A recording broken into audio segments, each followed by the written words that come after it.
Cool. Vielen, vielen Dank, dass ich heute bei euch sein darf. Ich war ja vor einem halben Jahr auch schon mal hier, aber da wart ihr alle noch so auf dem Herbstcamp, gerade zurückgekommen. Da habt ihr vielleicht mich nicht mitbekommen, aber ich bin froh, dass ich nochmal kommen durfte, um heute hier zu predigen. Kennt ihr das? Manchmal, da sitzt man im Gottesdienst, man singt so aufmerksam die Lieder mit oder hört irgendwie so hoffentlich konzentriert und gespannt der Predigt zu und plötzlich tauchen da irgendwelche Wörter auf, die so klingen, als kämen sie direkt aus einer ganz anderen Zeit.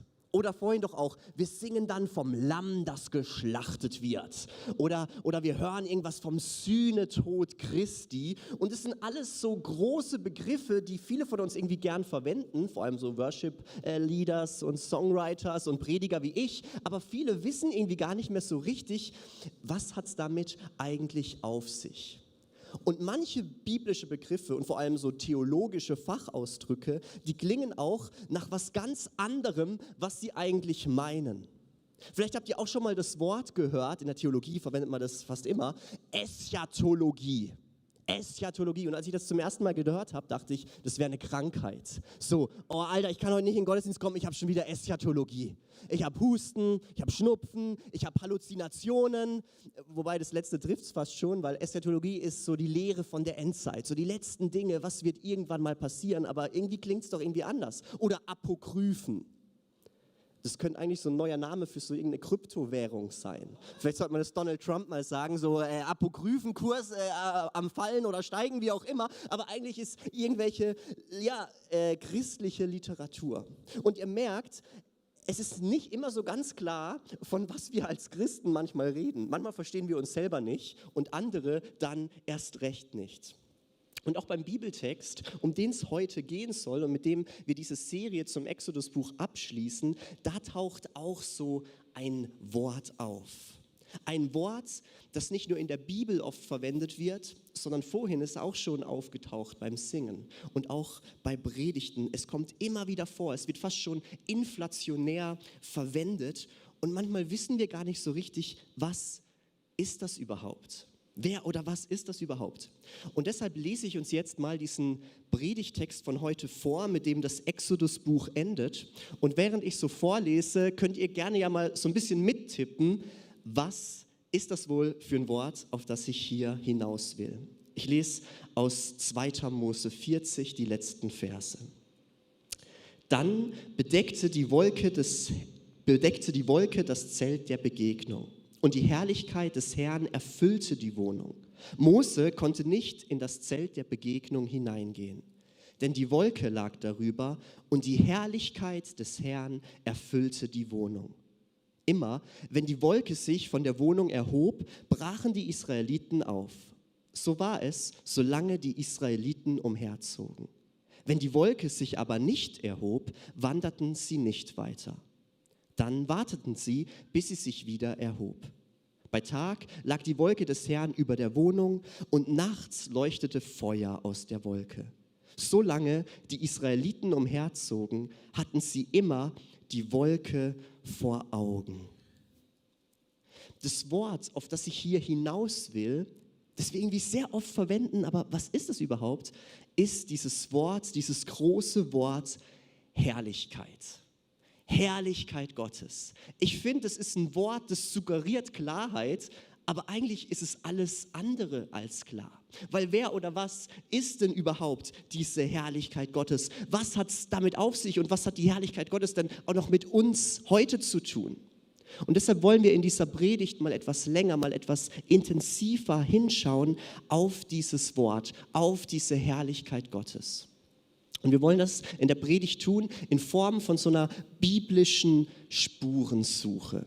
Wir wollen mal an so ganz verschiedene Orte und an ganz verschiedene Zeiten in der Bibel reisen und wie so Spuren verfolgen, was denn diese Herrlichkeit Gottes ist.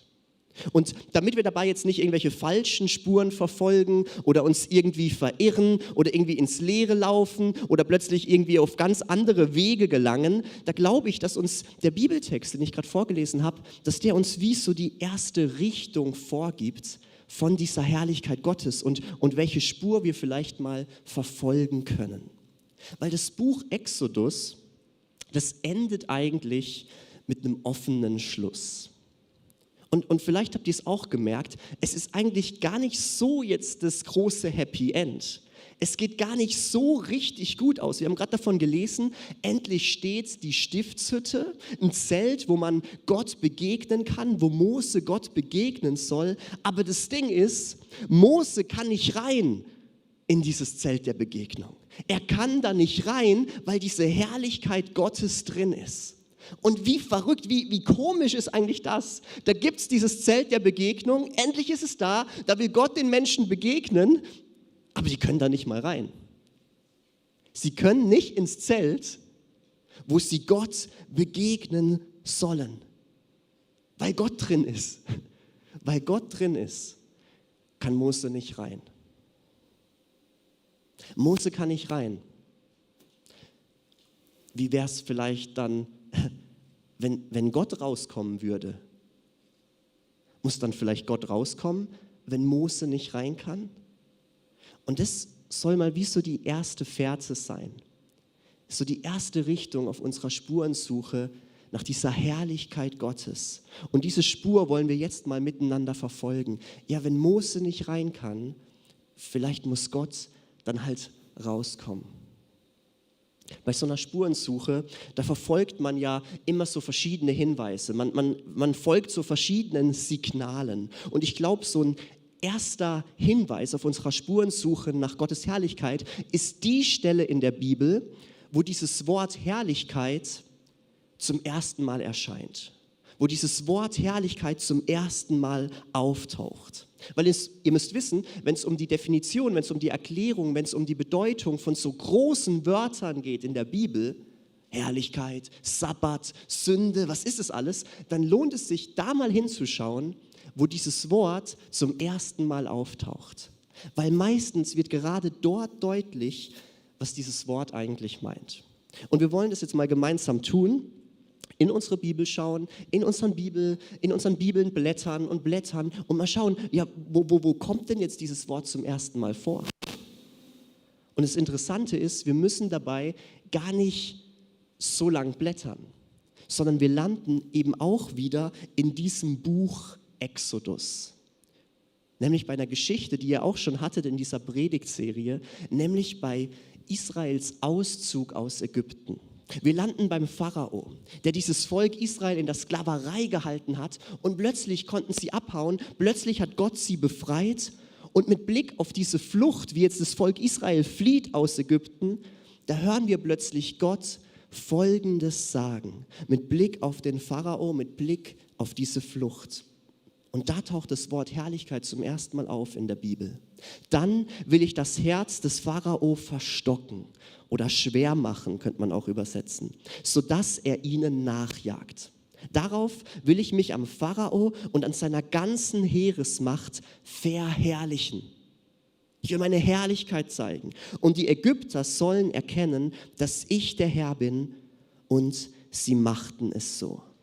Hier taucht Herrlichkeit zum ersten Mal auf und es wird deutlich, diese Herrlichkeit Gottes, die ist wie so was öffentlich Wirksames. Es ist was Öffentliches, es ist was Sichtbares. Gottes Herrlichkeit ist etwas, was wir erfahren können in unserem Leben. Weil Gottes Herrlichkeit, die erscheint hier in diesem Vers als Gottes machtvolle, überwältigende, souveräne, ja auch richtende, vor allem aber auch rettende Gegenwart Gottes in dieser Welt. Das ist Gottes Herrlichkeit.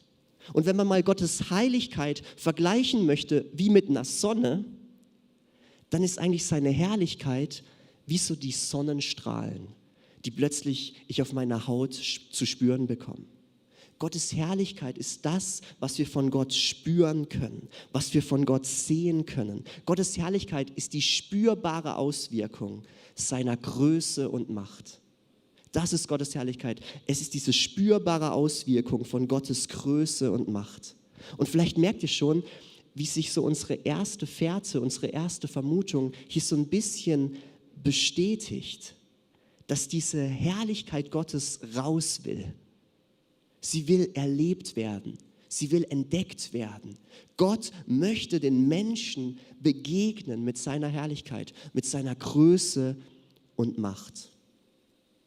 Und die Menschen im Alten Testament, die haben das auf ganz unterschiedliche Weise zu spüren bekommen. Sie haben diese Herrlichkeit Gottes auf ganz unterschiedliche Weise erfahren. Und das führt uns jetzt mal zu unserem zweiten Hinweis auf dieser Spurensuche, nämlich zu den verschiedenen Erscheinungsformen von Gottes Herrlichkeit. Also wenn wir mal ins Alte Testament schauen, wenn wir da drin mal bleiben, wie erscheint da eigentlich Gottes Herrlichkeit? Wie begegnet sie dort den Menschen? Im Alten Testament, da gibt es mindestens so 3 zentrale Herrlichkeitserscheinungen. Es sind wie so 3 Möglichkeiten, wie Gott vor allem diese Herrlichkeit seinem Volk Israel zeigt.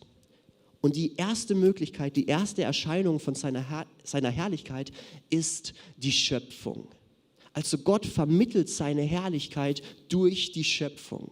In den ersten Versen der Bibel lesen wir ganz am Anfang diese bekannten Worte: Am Anfang schuf Gott Himmel und Erde. Und die Erde war wüst und leer und Finsternis lag auf der Tiefe und der Geist Gottes schwebte über dem Wasser. Und Gott sprach, es werde Licht, und es ward Licht. Habt ihr euch nicht auch schon mal gefragt, von was für einem Licht ist hier eigentlich die Rede? Sonne, Mond und Sterne können es ja nicht sein, weil die kamen erst 4 Tage später oder 3 Tage später am 4. Schöpfungstag. Aber was ist denn das dann hier für ein Licht? Da heißt auch nicht, dass dieses Licht erschaffen wird, sondern nur, es ist dann plötzlich da. Und ich glaube, dass die Bibel immer wie so ihr eigener Ausleger ist. Also wenn ich was nicht verstehe in der Bibel, dann muss ich irgendwo anders hingehen und schauen, sagt eine andere Stelle was über diesen Text, über dieses Licht. Und da landen wir in Psalm 104. Und dieser Psalm 104 ist wie eine Auslegung davon, ja, was ist das denn jetzt für ein Licht? Und im Psalm 104 lesen wir, lobe den Herrn, meine Seele. Herr, mein Gott, du bist sehr groß in Herrlichkeit und Pracht bist du gekleidet. Licht ist dein Kleid, das du anhast. Du breitest den Himmel aus wie ein Zelt. Du baust deine Gemächer über den Wassern. Du fährst auf den Wolken wie auf einem Wagen und kommst daher auf den Fittichen des Windes. Denn du machst Winde zu deinen Booten und Feuerflammen zu deinen Dienern. Sehr poetisch. So ein richtiges Gedicht. Weil dieser Psalm 104 ist ein Schöpfungspsalm. Also in seinen 35 Versen geht er wie so die ganze Schöpfung durch, von Tag 1 bis Tag 6. Und es ist ja logisch, oder? Dieser Psalm startet hier mit dem ersten Schöpfungstag. Und deshalb tauchen hier diese Elemente auf vom ersten Schöpfungstag. Wir lesen hier in diesem Psalm auch von diesem Licht. Wir lesen da auch von Himmel, von Wasser. Wir lesen vom Wind, vom Geist Gottes. Und die Worte vom Psalm machen eine Sache deutlich. Dieses Licht vom ersten Schöpfungstag ist Gott selbst. Es ist wie Gottes Herrlichkeit, die plötzlich in diese Welt hineinkommt. Wir haben gerade gelesen, Licht ist dein Kleid, das du anhast. Also am ersten Schöpfungstag kommt Gott mit seiner Lichtherrlichkeit in diese Welt hinein und er erleuchtet das Dunkle der Welt mit seiner Größe, mit seiner Macht, mit seiner Lichtherrlichkeit. Und wisst ihr, genau deshalb können wir auch noch bis heute Gott in der Schöpfung erkennen und sehen. Vor allem in den Schweizer Bergen. Weil Gottes Herrlichkeit in dieser Welt Wohnung genommen hat am ersten Schöpfungstag. Und bis heute können wir diese Herrlichkeit Gottes in dieser Schöpfung sehen, weil die ganze Schöpfung von dieser Herrlichkeit Gottes erzählt. Von der Größe und Macht Gottes. Das ist die erste Form, wie Gottes Herrlichkeit im Alten Testament uns beschrieben wird, wie sie erscheint. Und eine zweite Erscheinungsform von dieser Herrlichkeit Gottes ist im Alten Testament die Wolken- und Feuersäule. Und das sind wir jetzt wieder bei unserem Predigttext von heute. Wir haben gelesen, die Israeliten hatten da bei ihrer Wüstenwanderung bei Tag eine Wolkensäule vor Augen und bei der Nacht war es eine Feuersäule. Und diese Säule hat ihnen wie den Weg gezeigt. Wir lesen, die Wolke wies den Israeliten den Weg. Also Gottes Herrlichkeit hat immer auch etwas zu tun mit der Gegenwart Gottes, mit der Führung Gottes. Diese Wolken- und Feuersäule war wie so ein sichtbares Zeichen der Gegenwart Gottes in dieser Wüstenzeit. Dass Gott auch dort da ist. Dass Gott mitgeht, dass Gott leitet, dass Gott beschützt. Im Judentum, da hat man ein Wort dafür, wie man diese Herrlichkeitswolke oder diese Feuerwolke beschreibt. Und man verwendet da das Wort Shechina. Gottes Herrlichkeit ist seine Herrlichkeitswolke, diese Shechina. Und Shechina heißt sich niederlassen. Gottes Herrlichkeit ist also immer etwas, was sich niederlässt, nämlich vom Himmel auf der Erde. Und im Judentum, in der Mystik, gibt es die Vorstellung, dass Gottes Herrlichkeit wie so Funken sind, wie so bei Silvester, die vom Himmel runterfallen auf diese Erde, die Himmel und Erde miteinander verbinden. Und ihr merkt, hier haben wir es schon wieder. Gottes Herrlichkeit macht sich wie zu uns auf den Weg. Sie will zu uns kommen, sie will auf uns zukommen. Gottes Herrlichkeit will den Himmel auf die Erde bringen. Und das wird deutlich in dieser Erscheinung dieser Wolken- und Feuersäule im Alten Testament, wie Gottes Herrlichkeit da erscheint. Und schließlich eine dritte Möglichkeit, und das ist natürlich die Stiftshütte und der Tempel. Und dort erscheint Gottes Herrlichkeit wie so auf ihre unmittelbarste und intensivste Weise. So unmittelbar und so intensiv, dass die Menschen und Mose eben gar nicht mehr in die Stiftshütte, dass man gar nicht mehr in den Tempel hinein konnte, weil sich irgendwie diese Sünde von uns Menschen, wieder so ein großes Wort, aber weil sich irgendwie die Sünde von uns Menschen nicht mit dieser unmittelbaren und intensiven Form der Herrlichkeit Gottes verträgt. Wir haben das vorhin gelesen. Mose konnte nicht ins Zelt der Begegnung hinein, denn die Wolke lag darüber und die Herrlichkeit des Herrn erfüllte die Wohnung.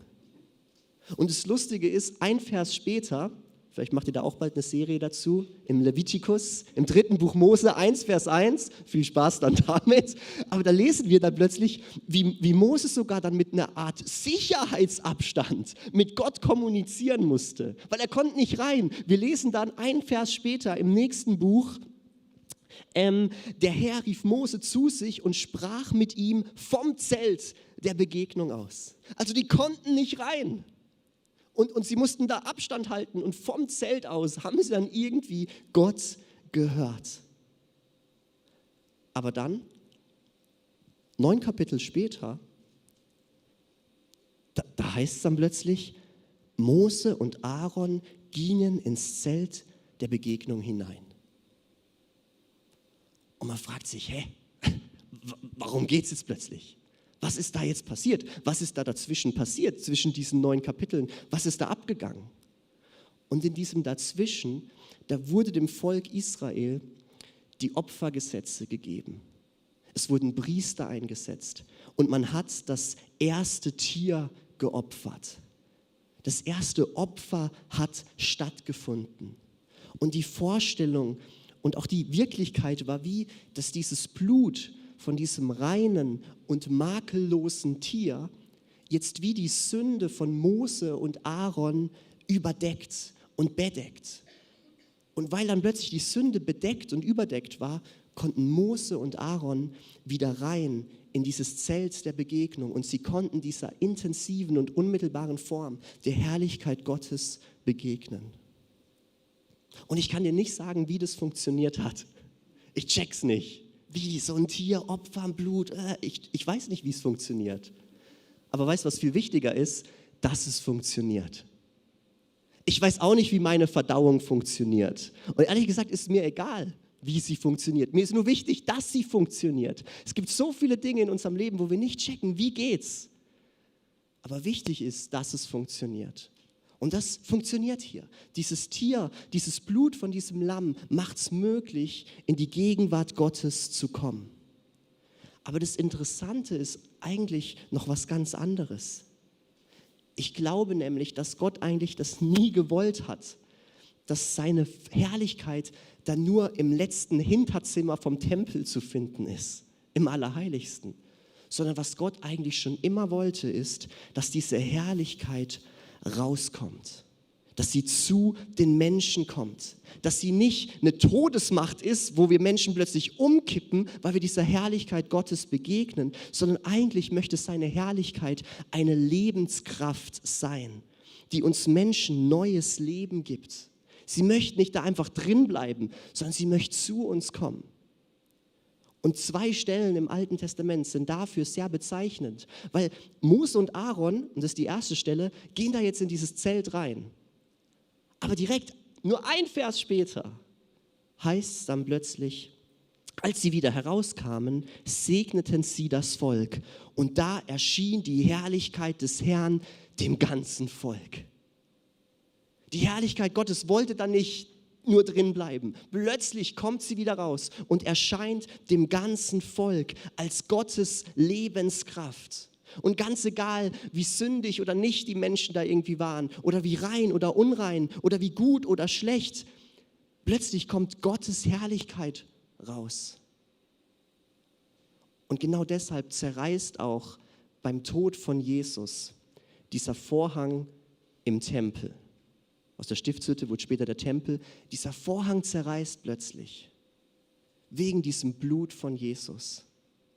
Und er zerreißt eigentlich nicht, damit wir jetzt rein können, sondern dieser Vorhang zerreißt, damit Gott raus kann.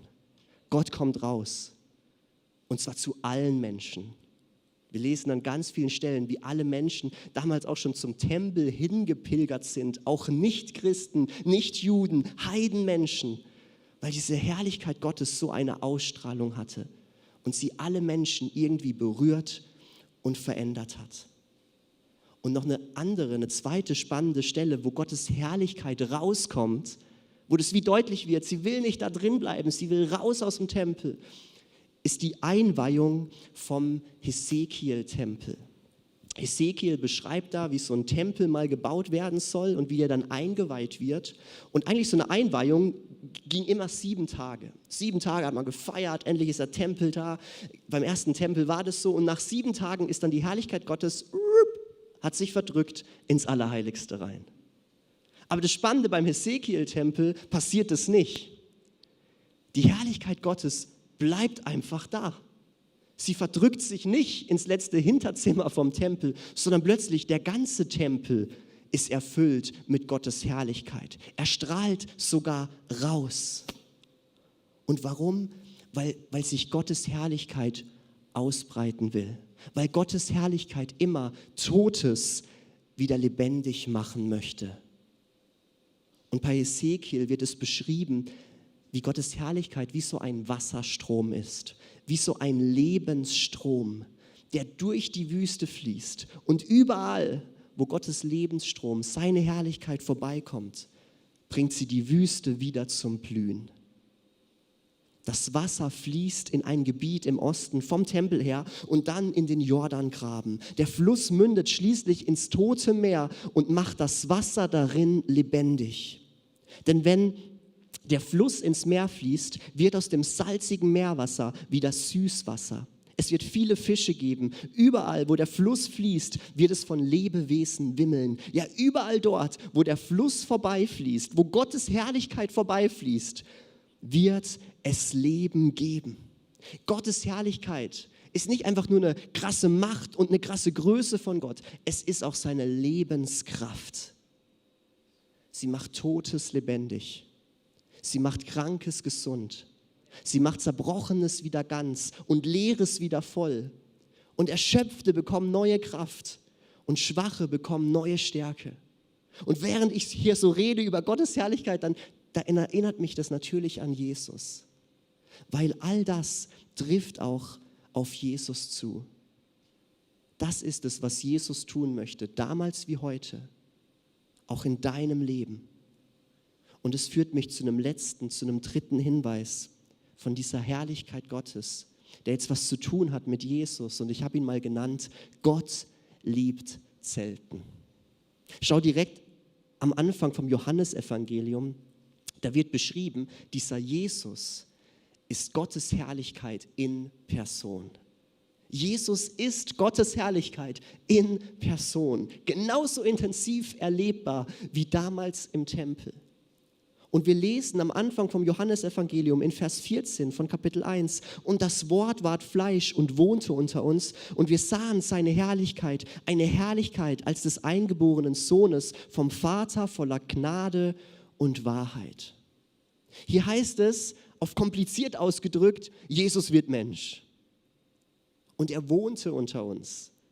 Und hier müsste man eigentlich wörtlich übersetzen, er zeltete unter uns. Und wir sahen seine Herrlichkeit. Hier steht wörtlich Zelten. Und das ist natürlich eine Anspielung auf die Stiftshütte. So wie Gottes Herrlichkeit in der Stiftshütte gezeltet hat, so zeltet jetzt Jesus unter den Menschen. Wenn du schon mal zelten warst, dann weißt du, was Zelten bedeutet. Okay? Also ich meine jetzt nicht euer Luxuscamping auf dem Herbstcamp, so schöne Bungalows und so. Nee, so richtig Zelten. Was bedeutet Zelten? Zelten ist nicht nur Sonne, Strand, Meer. Zelten ist meistens eklig. Also ich finde es auch auf dem Summercamp bei uns, ich finde es einfach nur anstrengend. In der Nacht ist es arschkalt, am Mittag ist es viel zu heiß, kannst keinen Mittagsschlaf drin machen, wenn man irgendwo in den südlichen Ländern ist. Dann sind da Mücken, dann sind da irgendwelche Tiere, irgendwelche anderen Käfer, dann ist da Regen, plötzlich ist Matsch da, plötzlich ist Dreck da, alles ist da und es ist einfach, ich finde Zelten richtig anstrengend. Aber das Schlimmste beim Zelten ist, die anderen bekommen alles mit von dir. Und du bekommst alles von denen mit. Auf Instagram wird ja immer so schön gezeigt, so ein Zelt irgendwo an der Klippe und nichts drumherum. Aber nee, meistens ja auf dem Campingplatz. Und du bekommst alles mit. Aber die bekommen vor allem alles von dir mit. Wie du abends dich dann noch mit deiner Frau fetzt, wie dann vielleicht die Kinder irgendwie schreien, wenn du welche hast. Oder wie dann plötzlich irgendwie noch ein Streit eskaliert oder wie du über andere lästerst. Und die bekommen alles mit, weil Zelten heißt immer auch Nähe zulassen. Man ist richtig nah an Menschen dran. Und dafür steht Zelten, dafür steht das Zelten von Jesus. Er kommt so nah an uns Menschen heran. Der Kirchenvater Augustinus hat gesagt, er kommt sogar so nah an uns dran, dass er uns näher ist als unser eigenes Herz, weil Jesus so nahe kommt. Und am besten, wie sich das ausgedrückt hat zur Zeit von Jesus, war das gemeinsame Essen. Weil das war ein Zeichen dafür, wie nah Jesus den Menschen kommt. Wenn er da mit diesen Menschen Tischgemeinschaft hatte. Und deshalb lesen wir an unzähligen Stellen der Bibel immer wieder davon, wie Jesus mit Menschen ist. Und ich habe euch nur mal eine mitgebracht. Aus Matthäus 9. Später war Jesus im Haus zum Essen. Viele Zolleinnehmer und andere Leute, die als Sünder galten, kamen dazu. Sie aßen mit Jesus und seinen Jüngern. Und als die Pharisäer das sahen, sagten sie zu seinen Jüngern, warum isst euer Lehrer mit Zolleinnehmern und Sündern? Und Jesus hörte das und antwortete, nicht die Gesunden brauchen einen Arzt, sondern die Kranken. Die Pharisäer regen sich hier richtig mächtig über Jesus auf. Darüber, dass er mit diesen Menschen ist, die ihrem Glauben nach ja eigentlich als unrein galten. Und wisst ihr, die Pharisäer hatten eigentlich recht. Die waren unrein. Und Jesus hat mit denen gegessen. Und in ihrer Vorstellung war das jetzt wie so, ja jetzt verunreinigt sich Jesus selbst. Jetzt wird Jesus selbst zum Sünder. Aber eine Sache hatten die Pharisäer nicht auf dem Schirm. Und ich glaube, die ist entscheidend. Nämlich die Tatsache, nicht die Menschen verunreinigen Jesus. Nee, Jesus verherrlicht die Menschen. Jesus hatte keine Angst vor der Unreinheit, weil er wusste, seine herrliche Lebenskraft ist stärker als jede Unreinheit. Und dieser Unreinheit sind die Menschen begegnet. Und sie haben das wie automatisch erlebt. Beim Essen. Plötzlich waren sie rein. Plötzlich haben sie ein neues Leben gehabt. Plötzlich war da Vergebung. Plötzlich war da Zuspruch. Und das alles haben sie erlebt in dieser Nähe von Jesus. Und deshalb möchte ich schließen mit der Frage an dich, aber auch an mich.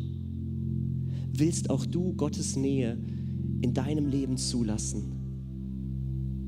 Willst auch du das zulassen? Darf Jesus dir nahe kommen? Wisst ihr, nicht wir müssen jetzt noch näher zu ihm kommen und noch mehr beten und noch mehr fasten und noch mehr christliche Praktiken tun. Nicht wir müssen näher kommen. Es ist immer die Bewegung, Gott will uns nahe kommen. Er will zu uns kommen. Er will Wohnung in uns nehmen. Er will in uns, in dir zelten. Dass die Herrlichkeit, die früher im Tempel war, jetzt sogar in dich hineinkommt. Dass du zu einem Tempel wirst von Gottes Herrlichkeit, von seinem Heiligen Geist, sodass auch aus dir diese Ströme des lebendigen Wassers fließen und Menschen automatisch verändert werden, wenn sie dir begegnen. Und deshalb nochmal diese Frage, darf Jesus dir nahe kommen? Willst auch du das erleben, was Gottes Herrlichkeit im Alten und Neuen Testament bewirkt hat? Willst auch du das sehen und erleben in deinem Leben, diese lebensveränderte Kraft Gottes? Dann lass Jesus an dich herankommen, weil er macht sich immer auf den Weg zu uns Menschen. Und ich glaube, die vielleicht beste Form, diese Nähe Gottes so ganz konkret jetzt zuzulassen in unserem Leben, und das haben wir manchmal schon irgendwie vergessen, das ist das Abendmahl. Weil im Abendmahl haben wir genau das, wie die Menschen damals, diese Tischgemeinschaft mit Jesus. Und Jesus kommt uns im Abendmahl nahe. Wir nehmen ihn in uns auf durch Brot und Wein, damit er uns näher kommen kann als unser eigenes Herz. Und ich lade dich ein, genau jetzt auch gemeinsam dieses Abendmahl feiern. Und wenn wir das gleich tun werden, dann komm bitte mit deiner Unreinheit. Dann komm bitte mit allem, was du gerade mitschleppst. Deine Sorgen, deine Ängste, deine Nöte.